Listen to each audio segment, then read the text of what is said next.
Hey guys, we are happy to be here today with S. Chris Anders, head of the Virginia Constitutional Conservatives. And first, I want to congratulate you guys on yesterday's pro-Second Amendment rally in Richmond. Everything went off without a hitch. There was just one arrest of some lady with a bandana on, and that was it. So how do you feel about yesterday's event?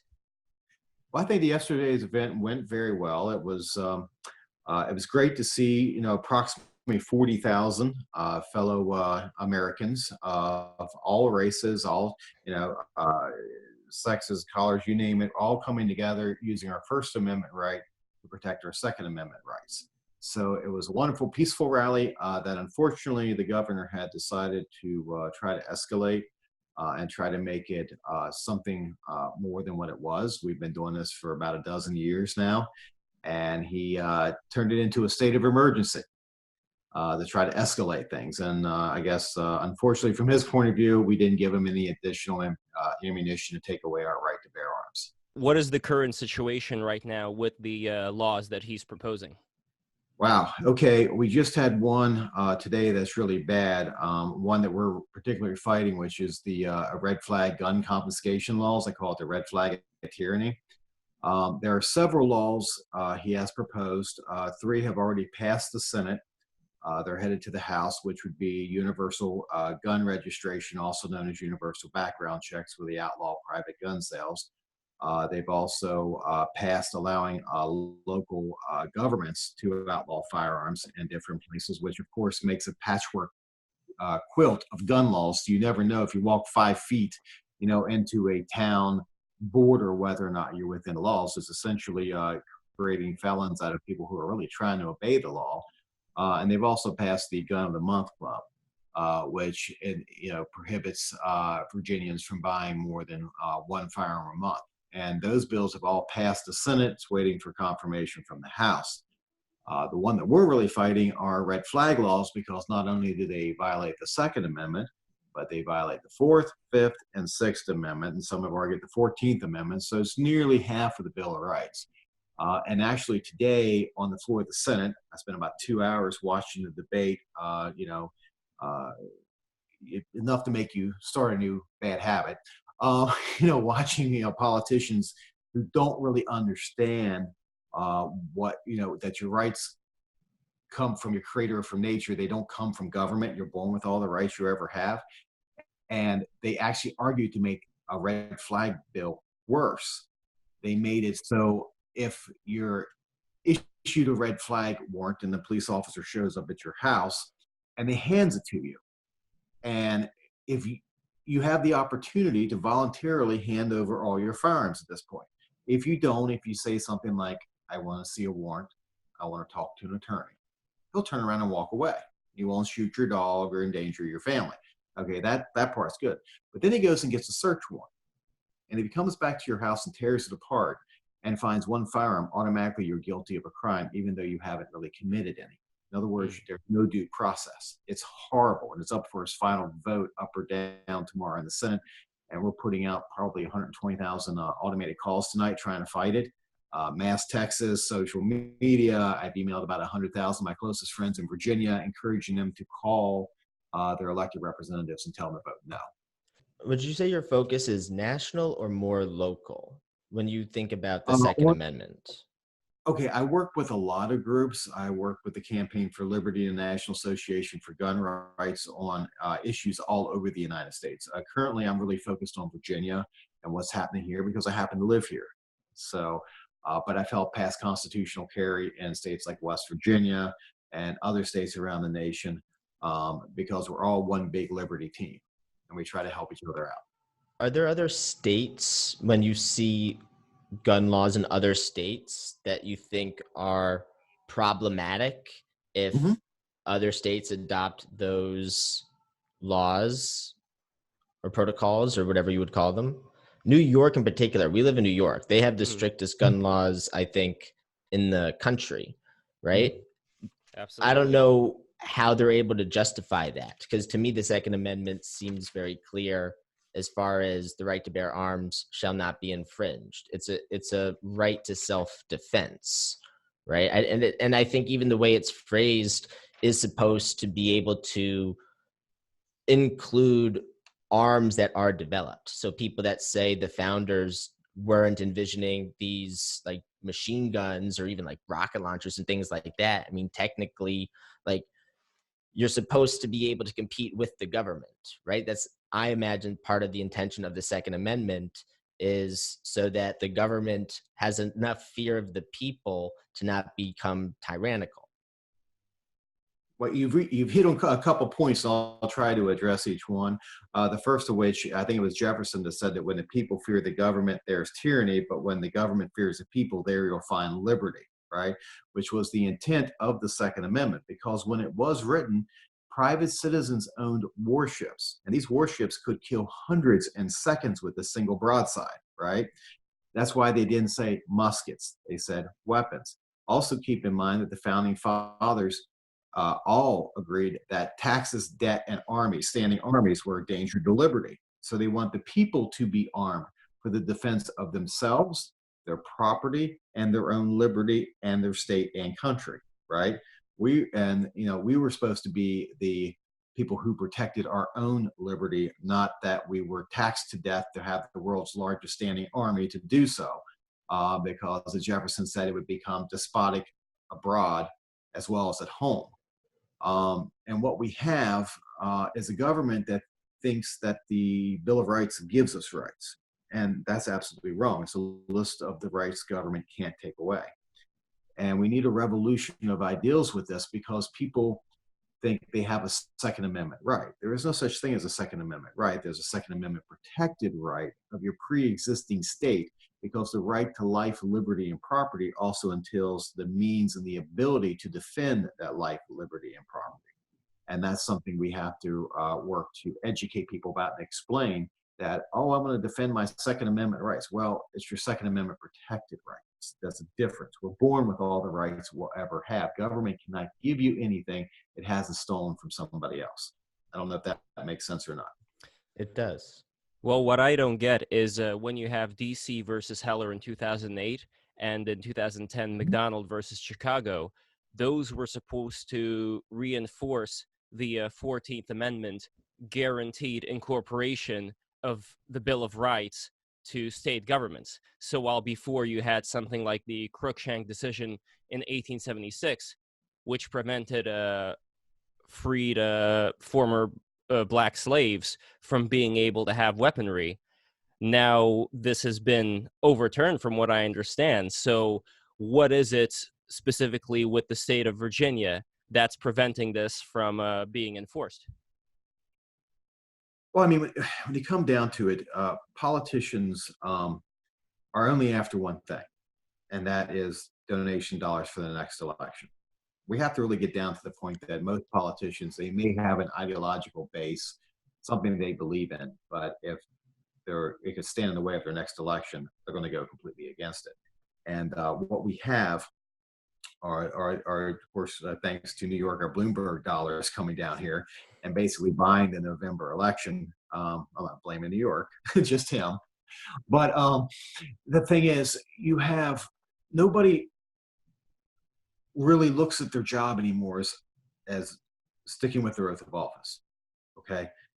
They're looking at it, okay, what can I say or do that will bring in more donation dollars? How can I fill my campaign coffers? And nobody's really holding them accountable for the fact that they take an oath of office to the United States Constitution and, depending upon the state, also their state constitution, right? They're violating it. They're just straight up ignoring their oath of office. And unfortunately, we, the voters, have let them get away with it. We really have let them get away with just violating our liberty and our freedom. We got to the point where government has grown to where it's telling you what light bulb you can have in your house, what toilet you can have in your house, what you can use to defend yourself, how much of your money that you earn you can keep. It's absolutely ridiculous. Wouldn't they say they're reinterpreting the Constitution? Isn't it? It's not, that seems to be a big But that's up to the Supreme argument. Court, though, right? The Supreme Court already made those decisions in the ones that I just listed right now, in McDonald versus Chicago and in Heller. So if those And decisions, what were those decisions? so they basically enforced the incorporation of the Bill of Rights, regardless of whatever the states have to say. And for certain things, I am a big fan of state rights. I could see that as being a great experimental playground to see what kind of laws work better in certain places.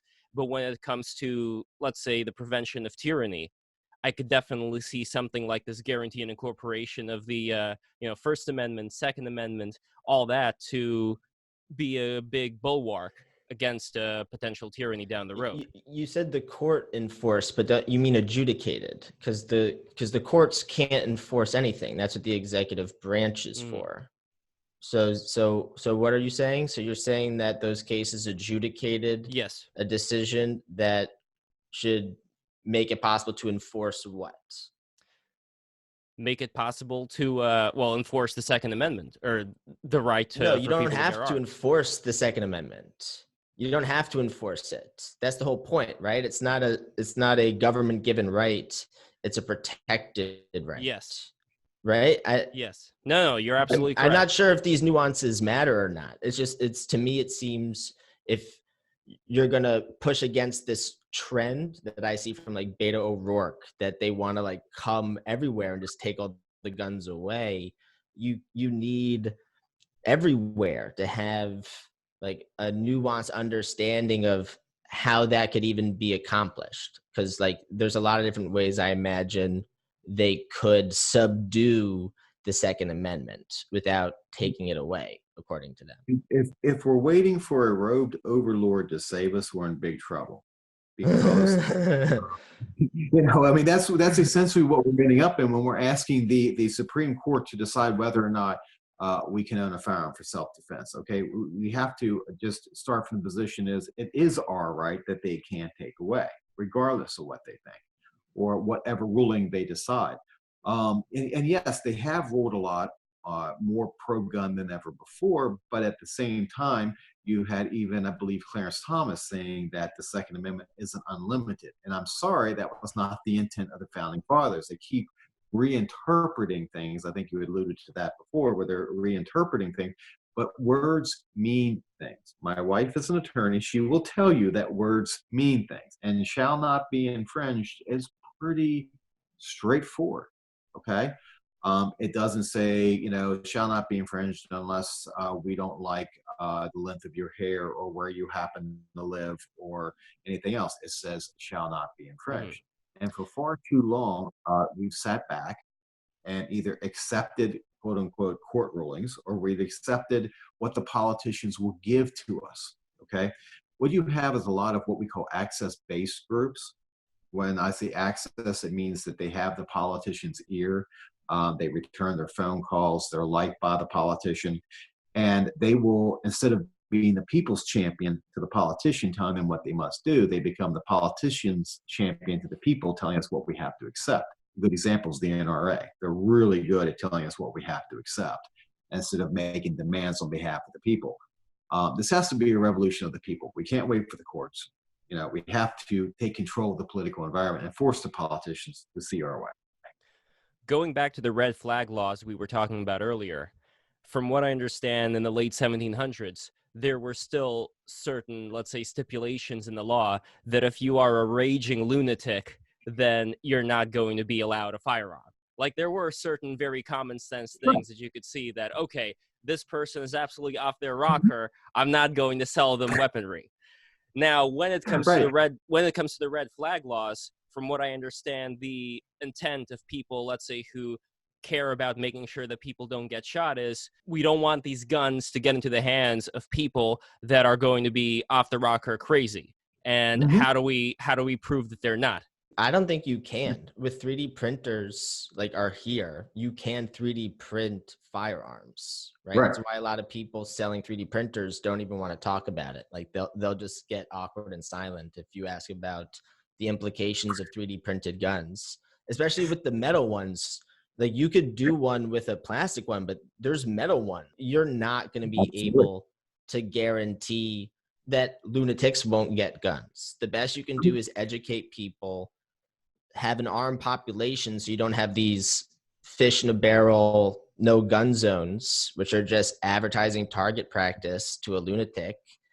And I don't know, you have to dispel mental illness other ways. Like you have to make less lunatics in society. Well, there's that. We also have to admit that they can't, you can't be kept safe in a federal prison. We all saw that with Jeffrey Epstein. So if they can't keep you safe in a prison, making society a prison is never the answer, right? And it's just like when they built the cage down at the rally day, we told our people not to go inside, not to voluntarily disarm themselves and go inside of the cage and rely upon the government for their own security. It's with the red flag laws, I understand their intent, okay, but the road to hell is paved with good intentions. The question always is, who decides who's crazy? Who makes the determination that somebody is not mentally fit to own a firearm, right? It's the who makes this decision is where the sticky wicket lies. Now, to play devil's advocate, I was looking up what's going down in Switzerland, where I believe there's 2 million private guns in a nation of 8.3 million people. They even have this little festival all the way back from the 1600s, where teenagers fire their guns and points are given for accuracy. So they are a very gun-centric culture, you could say.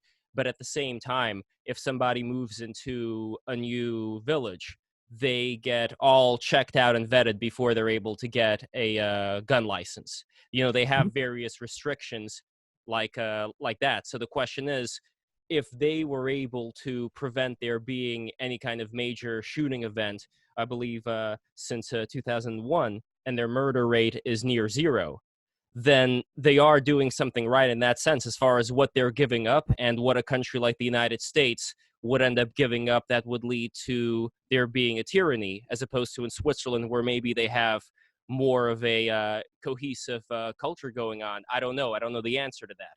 But still, I wonder if there are certain things that can be done to prevent a lot of these horrible mass shootings.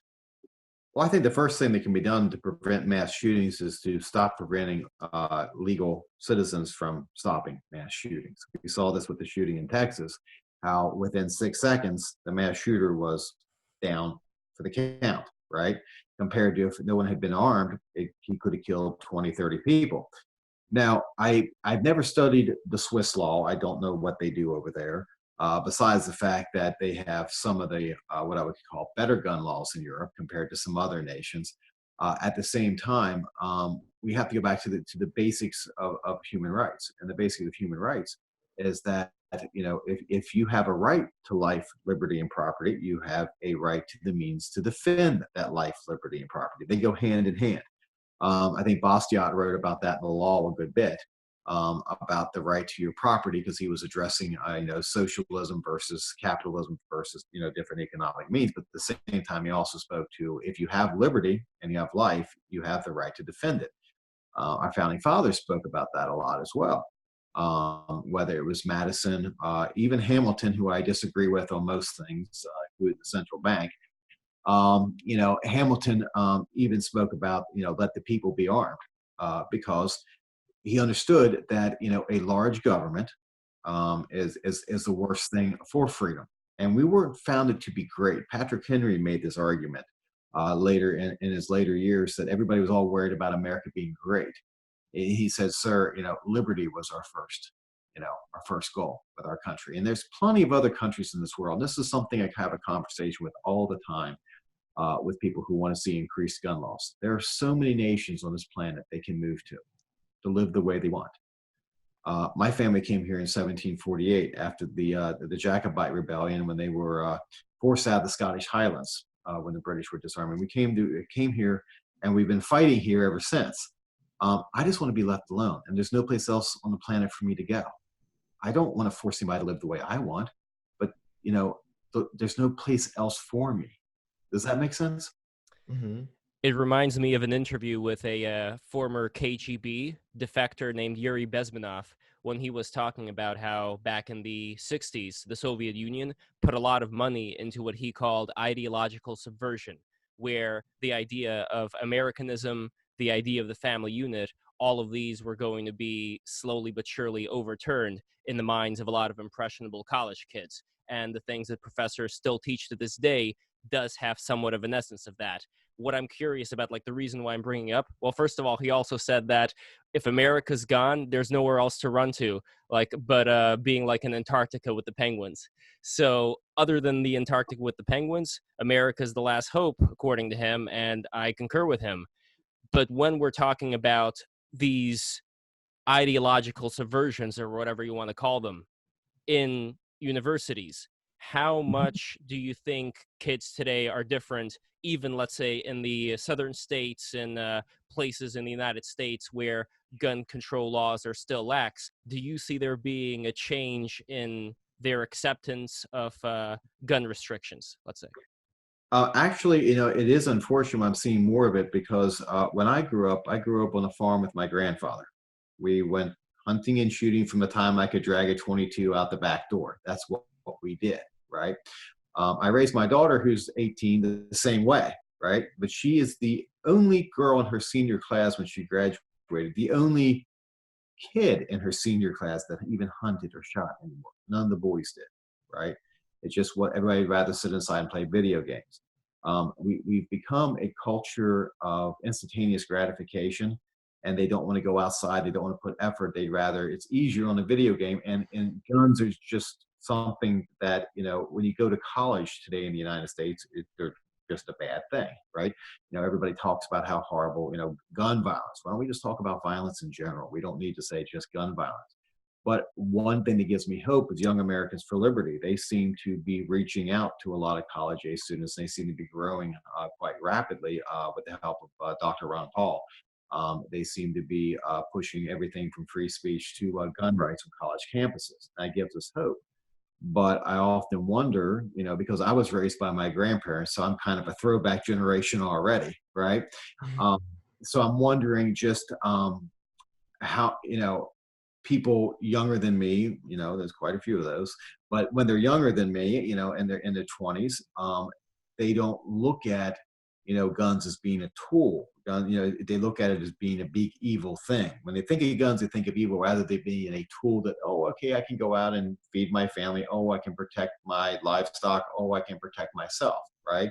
All they see is in the media, guns are bad, guns bad, this person shot, that person shot, gun violence everywhere, right? So they just automatically assume that it's an evil thing, and because they've never really been exposed to it. I don't know if that makes sense or not. That makes sense, and I hope that things are going to change for the better in terms of getting kids more educated about what the circumstances may be like when a lot of these rights do get taken away. I'm originally from the USSR, so our guns got taken away right after the Russian Revolution that overthrew the Tsar. Like, they were arming the Bolsheviks for the revolution, but then as soon as they armed them, they disarmed them. I believe only like the senior members of the Politburo were allowed to carry their own pistols, and that's pretty much it. It was very strictly enforced. And you could say the same thing about Nazi Germany as well. There are theories talking about how if the Jews were armed, they'd be able to overcome all of these horrible things that were going on at the time. Karl Marx has a quote where he says, under no circumstances should the population be disarmed. And that if people attempt to disarm them, they should respond with force. That's a rough Marx quote.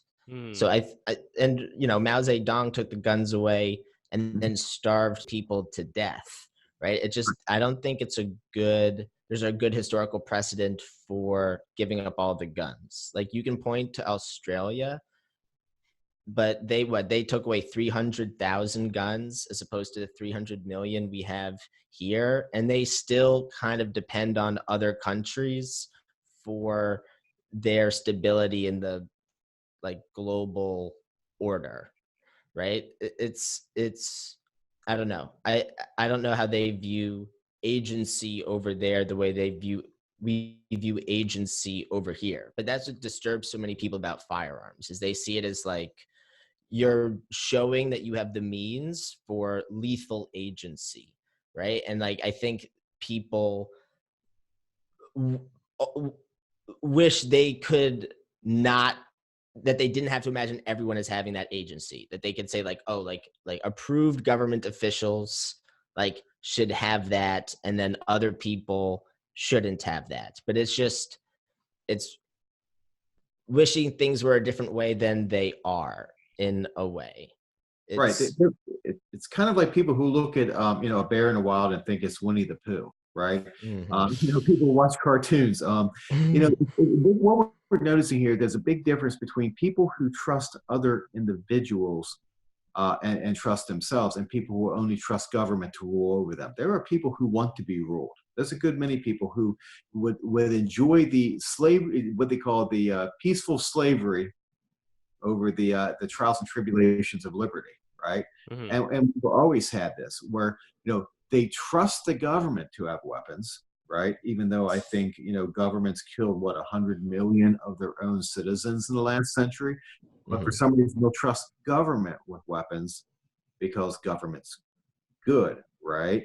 I say that sarcastically, but they don't trust their neighbor, okay? Right. So it's a situation where, and then the same thing can apply across the board on many different issues, right? There are people that think that, you shouldn't be allowed to keep the money that you earn because government is smarter and knows how to spend it better than you, right?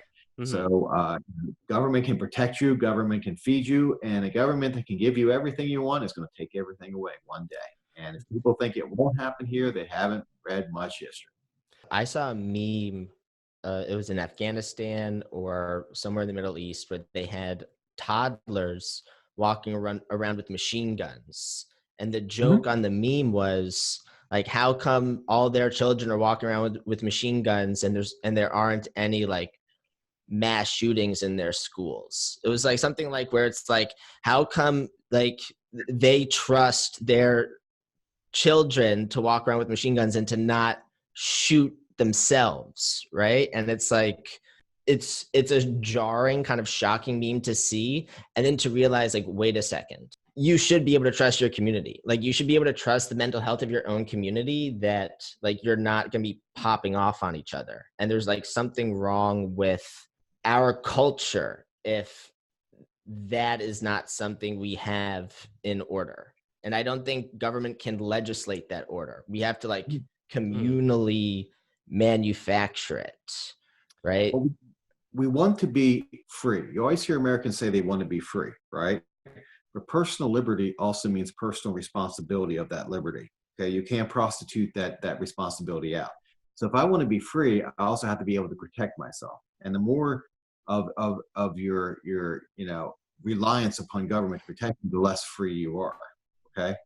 And we've lost a lot of the personal responsibility part because everybody wants to, have decisions and control over their own life, but they're not discussing, but that makes me responsible for my own life, right? You don't hear that a lot.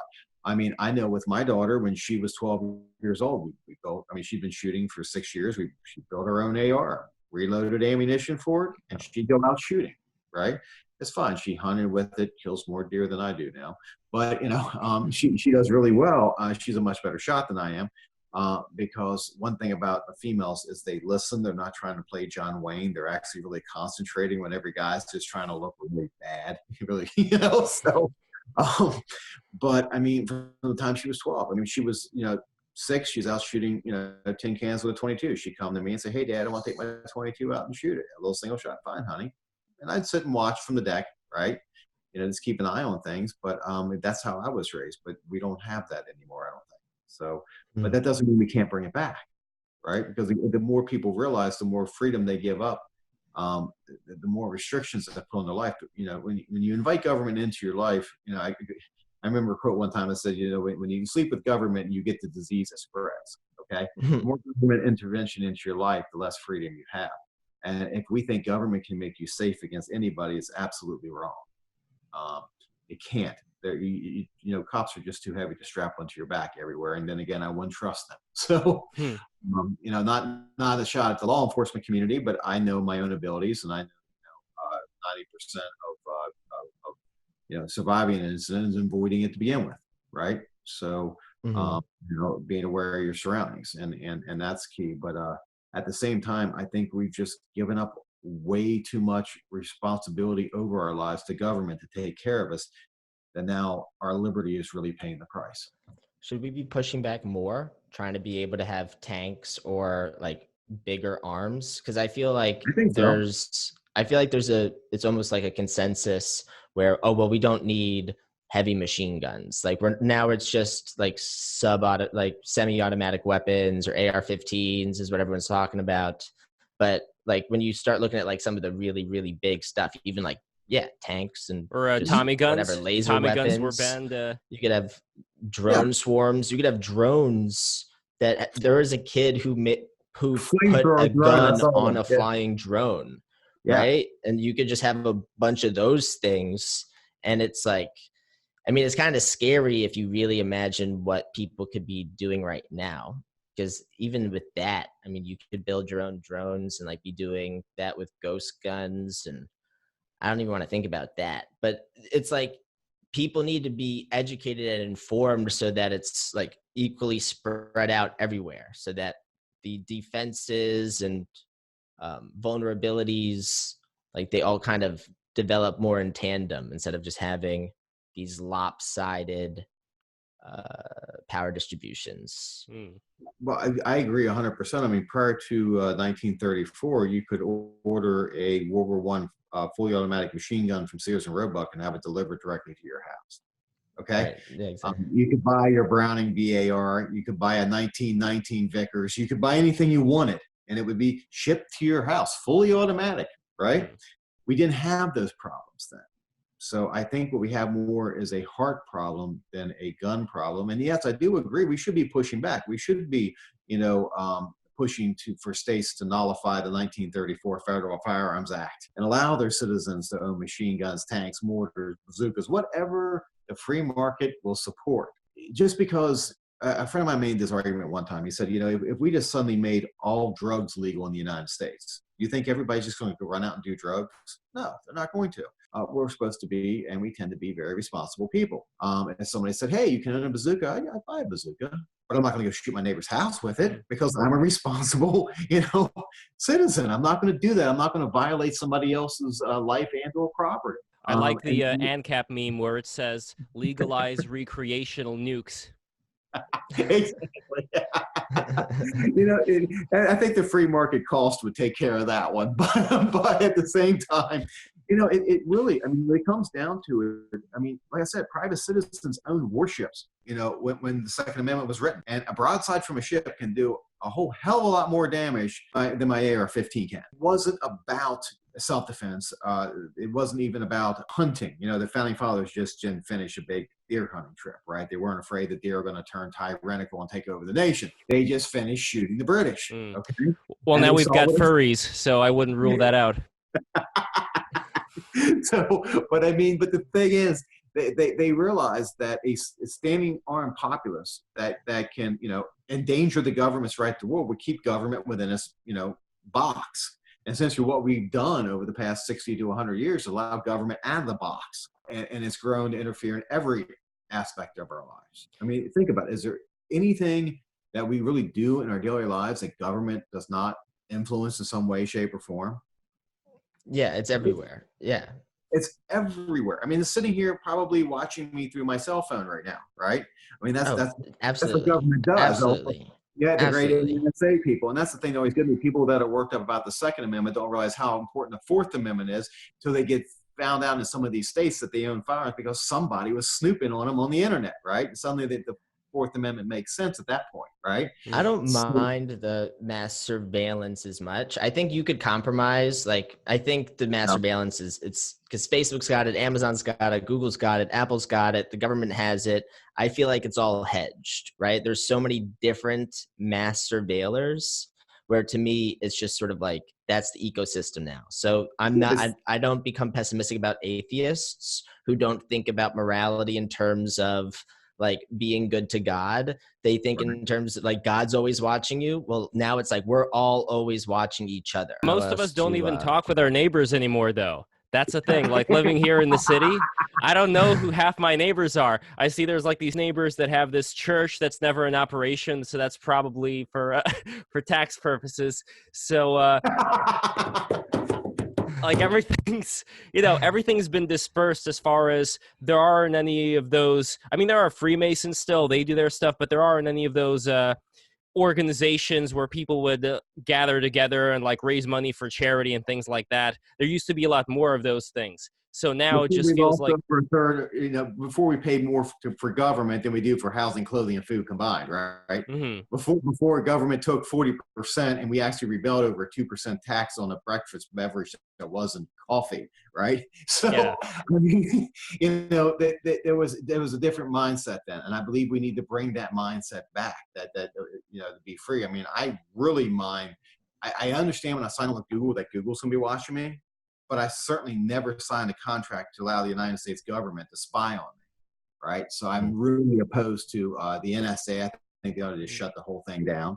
And But at the don't same they also do time, it with England? Like, doesn't the U.S. government have a deal with the English intelligence to take our data, and we do the same with theirs? oh yeah, everybody's spying, and we're going to get to the social credit point where if you have so many social credits, like in China, if you've been good, you can buy your 6-pack of Slits at the grocery store that week, right? But if you've been bad, you can't travel out of town. You know, we're getting to the point, and they've loaded facial recognition on all the software in the UK. This is why I also fight speed cameras all the time everywhere I can find one. Because they're putting facial recognition in that too. And I'm sorry, it's none of the government's business where I drive. I wonder if there is room for a compromise between the Fourth Amendment and the Second Amendment. If we have less privacy because of surveillance, just like everyone's surveilling everyone, I feel like that level of surveillance should make us all more comfortable and even like understand the need for the right to bear arms. I feel it'd be very hard to have a future without massive surveillance everywhere. And I'm not sure I would even want the government to not have the same eyes that I imagine Facebook, Amazon, and Google and Apple has. Because then you could have another government infiltrate Apple or Google or Facebook and Amazon, and then suddenly you have a government that is using superior surveillance techniques over your own government. Like, I wouldn't want to handicap my government against another antagonistic government. So I do feel like I'm pro Assange, anti Snowden, because I think I imagine an overreaction to NSA surveillance could take away like vital health of American security. Okay, I've been on conference calls where Edward Snowden was on. So I'm actually a big Edward Snowden supporter. We've kind of wandered off into the weeds a little bit on the Second Amendment discussion, but just the fact that the government has the ability to turn on cameras and to record things that I'm saying or doing or where I'm at, which is violating my right to privacy, my right to be secure, and my privacy as the Fourth Amendment, details. I view as a huge overreach of government, naturally. But at the same time, I mean, when we start compromising these rights, when we start saying, okay, I don't care if it's the Second Amendment, the First Amendment, the Fourth Amendment, the Fifth, the Sixth Amendment, especially the 10th Amendment, which has been completely blown past by the federal government since they instituted, everything from the Federal Reserve Act to the direct election of senators, and there's a whole list of violations of the 10th Amendment. The fact is, when we start negotiating, we're assuming that the government in and of itself is a morally good thing, okay? That we're assuming that they are morally superior to the average human, when it's been proven time and time again that government in and of itself is not. If you look at a lot of the things the government has been doing, whether it's arming of dictators in the Middle East, or funding uprisings, or influencing other elections, government's been involved with a lot of stuff that morally we would look at as being wrong. So I don't want to trust the government for most anything. I don't know if that makes sense or not. I mean, the government should be a collective protection of individual rights. That's the intent of government. It isn't to protect us from ourselves, and it's not to protect, it's not the government's job. The Supreme Court, if we listen to the robed overlords, have even said the cops are not responsible for my own safety. They're not responsible for making me safe. So if you look at it that way, I'm responsible for myself. Again, we're going back to the, individual liberty equals individual responsibility. And it's just like where I live. We live on a private road. There's a handful of houses that live back here, a handful of families that live back here. We plow our own roads. We plow our roads out with our tractors before the government even thinks about plowing the snow off of the county road, right? In fact, we tried to plow the county road one time and we were chased back by a county truck who said we couldn't. They wouldn't let us because that's the government's job.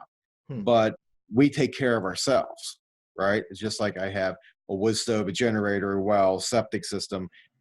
I cut my own firewood. I'm a big believer in, taking care of myself. Just like my family, I take care of my family. Liberty is defined as, choosing to take care of yourself, your family, and your community, not having it forced upon you.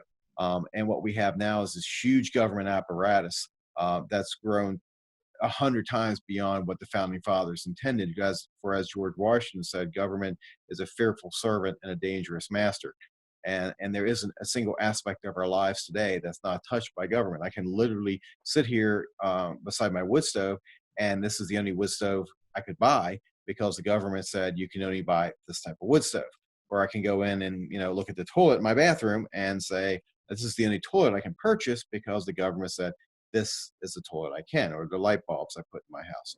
We've got to the point where government's so intrusive in our lives, we don't even think about making the right decision because government's making it for us. And then you have to wonder, is government making the right decision for us? We can pull back a lot of those. we can pull back a lot of those things that the government has gotten more power over.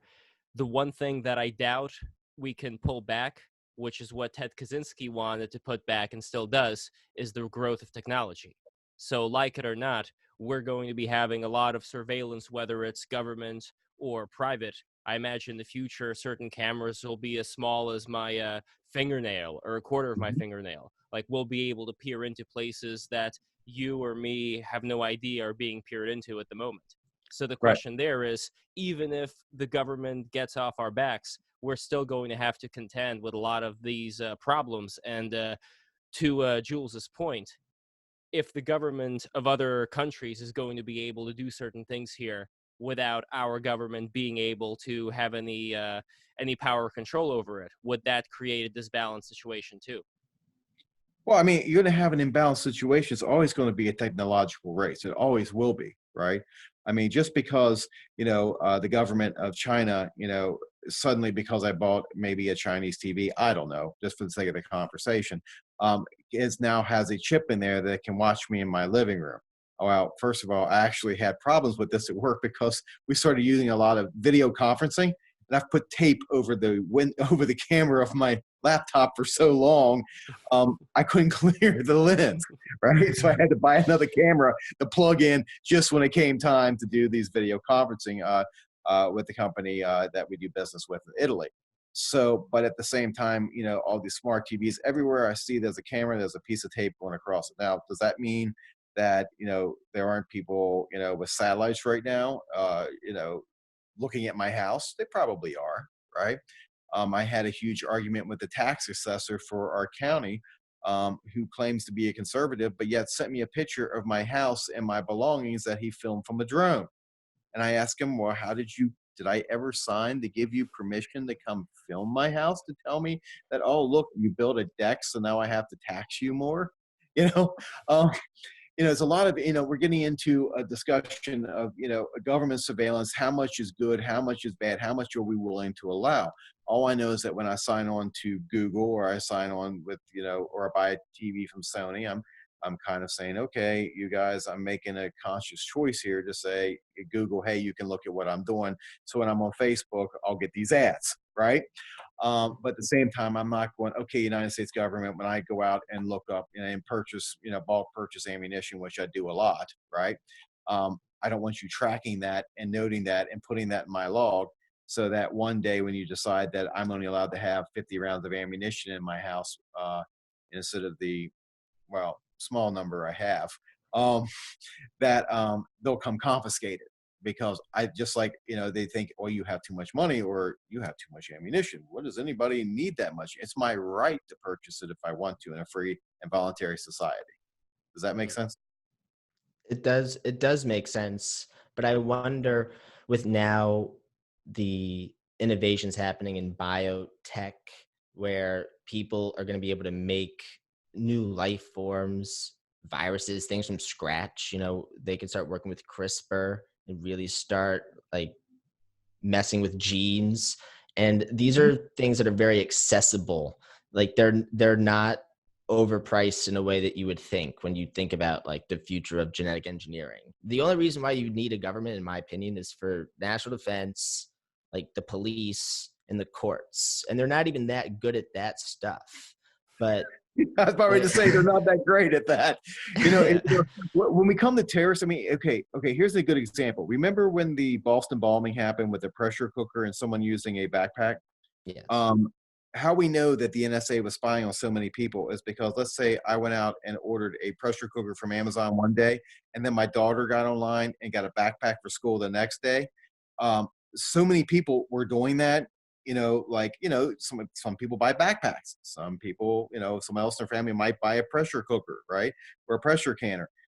They were getting their doors kicked in because government was picking up, hey, this house bought a pressure cooker and a backpack, so they must be a terrorist. Now we could go down the whole path of why there are terrorists and why we have such a problem with terrorists in this country. Glad to talk about, our aggressive foreign policy of interference in other nations for the past 60 years that has actually made us less safe. We could talk about that for a while if we wanted to. I think we strayed way off topic, but at the same time, I don't think government should have the right to say, because my daughter bought a backpack one day and I bought a pressure cooker or a pressure canner to can like deer chili like a week later, that's something you have the right to come kick in my door. I haven't harmed anybody. I'm not going to harm anybody. This rush to security that everybody has. Oh, we've got to be safe. We've got to be safe. We got to be safe.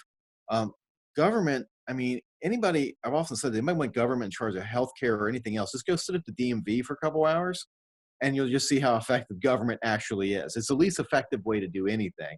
They always say, a horse designed by a committee is a camel, and a horse designed by government is a bar of soap, and then they tax it. It's really a horrible thing to entrust government with most anything. I know a lot of people work for government. So I'm not saying we don't need government. We do. We need government for national security, right? When we're under attack, we need government to enforce private contracts. That's something we don't talk about a lot, right? Where do you go if you have a private contract with somebody and they violate it? Well, you go to court. That's part of government, right? And government to protect our individual liberty, right, and our private property, right? That would be the job of a moral and just government. But what you have is when you have so much power being put into government, you have lobbyists, big corporations, and everybody fighting over the power to get the scraps off the table, right? I argued that when it was this big excitement when Trump was elected. And my argument was, well, now we should eliminate the power. A lot of people wanted to use, from the conservative side, want to use the power to punish the Democrats for 8 years under Obama. I'm like, no, what you want to do is get rid of the power, because in a short time, the Democrats will have power again, right, guys? So you don't want to, enhance that power. And that was something George W. Bush was horrible at. So many presidents, they kept building on this executive order fiasco that we have now today, where our presidents are actually creating law by writing, with a pen. And what we're ending up with is a complete abandonment of the republic and more of a king. I mean, even in the Old Testament, when the Israelites were begging for a king, they got a king and they didn't get what they wanted when they got him, right? And the same thing can be said for America or any government. The last thing you want is someone to rule over you again. And taking the full circle, let's go back to red flag laws. Red flag laws are essentially wiping away 800 years of Western law and of due process, right? So it's almost like we're trying to go back to these times when we had these great rulers who were smarter than we are and who were wiser than we are and knew how to take better care of us than we do ourselves. You know, that's pure, that leads to tyranny, right? That really does lead to tyranny. Just like, you know, New York, you guys live in New York, they ban big gulps, okay? You know, I mean, what more right does the government tell you you can't buy 78 ounces of your favorite soda, right? You know, it's ridiculous. And their logic is that they imagine paying for the healthcare for the people drinking the big gulps. So they're saying, okay, well, if we're going to universalize healthcare and pay for the people going through our hospitals and people are getting heart disease from soda, we're going to make big portions illegal to minimize future hospital costs. Like that is how they're thinking about it. And It's don't forget, just all messed up. and don't but forget that in it's- Europe they have those two poor infants who ended up dying that may have been able to get help in the United States, but because of Right. their government services, they were unable to let them leave, which is incredibly ridiculous. Yeah, but it's just like, you know, does government have the right to healthcare? Does everybody, when you say right to healthcare, you're basically saying I have the right to make somebody serve me. Because keep in mind, healthcare isn't a product; it's a service, right? Mhm. And it's like me saying I have a right to have a clean car. That means everybody has to clean my car, right? You know, when you're saying, you know, you have a right to healthcare, you're saying, okay, I'm going to essentially enslave these doctors and nurses and force them with the force of government at gunpoint, which is what it boils down to you know, come heal me, right? And you know, that's why we've gone so far down the path. You know, when we were talking about big gulps, and then we're talking about, you know, the reason being is because government pays for healthcare. Well, why is government paying for healthcare, and why is government involved in most anything like that? Okay, back when I was a kid, my mom would take me to the doctor and pay $20. Okay, I know it sounds odd, right? But paid $20. We went to the doctor. Okay, my grandmother would run me over to have a tooth pulled when I was a kid. Okay, paid $40, tooth pulled, went on about your merry day, right? But just like college tuition, as soon as government got involved in college tuition and started guaranteeing loans, look at the 800% increase in the cost of going to college, right? The same thing with healthcare. You know, you get in the bed with government, you get the disease, it spreads. Okay, and you know, it's healthcare has completely. I know a gentleman right now who's trying to get his company approved by the FDA because he has a new drug that actually helps cure diabetes type 1, right? Wow. But the FDA is not allowing him to do tests because of the billions of dollars that the companies who just manage diabetes type 1 make. It would crash their stock, okay? This is what Yes. we're dealing with. We're dealing with big government that's controlled by big business when it really comes down to it. Big business, big dollar donors control government, whether it's the war, you know, the military industrial complex, which controls our foreign policy because you have Halliburton making all this money off of the war in Iraq, or you have, you know, also, you know, giving all this money to the Saudis who behead people in the street to starve 5 million Yemenis because the Saudis keep the fiat fractional currency known as the federal dollar um, as the world reserve currency. We've gone down a long path of allowing money and big corporations and big government to control us, and we've given up responsibility of our own lives. And I know I just went everywhere on that. No, that was well said. I definitely appreciate it. What do you think is going to happen now with Governor Northam? Where do you think this whole thing is going to go? Is it going to go to the Supreme Court? Well, I think what's going to happen is we have a chance to stop the red flag law in the Senate tomorrow, and we have a chance to stop it in the House. He'll sign it because he's been bought and paid for by Bloomberg, because Bloomberg helped cover up his scandal with the yearbook picture. Remember, we Yeah, couldn't the tell whether he blackface. was the blackface or the KKK guy. He's never said which one he is, right? Mhm. And what will end up is like the Heller case. We'll wait till it happens to somebody, and there'll be a lot of people's lives at risk, whether it's law enforcement or law-abiding citizens who haven't been convicted of any crime, until we find the right plaintiff to then take them to court. Because you don't want to have the crazy guy as your plaintiff in court, right? You want to have Yeah. the Wells. That's why Heller took so long to find the right plaintiff. Eventually, if it passes, and I'm going to fight tooth and nail to keep it from passing, but if it does, we'll be relying upon it sadly happening to an individual that can string 3 sentences together in court, you know? And one other thing that I heard was that one of the laws would ban firearms training, as far as like Krav Maga or maybe even jujitsu. I don't know. Is this accurate? Yeah, including we're worried, because I do a lot of historical reenacting. They're worried that it would ban like Revolutionary War reenactments, because you'd be organizing 2 or more people to drill with firearms, right? I mean, it's ridiculous. That's never going to pass. That's the left is really good at the bait and switch. We'll put in really, really crazy Fruit Loop bills. So then when we just pass a handful of these less crazy bills, we'll call it a compromise and everybody be happy, right?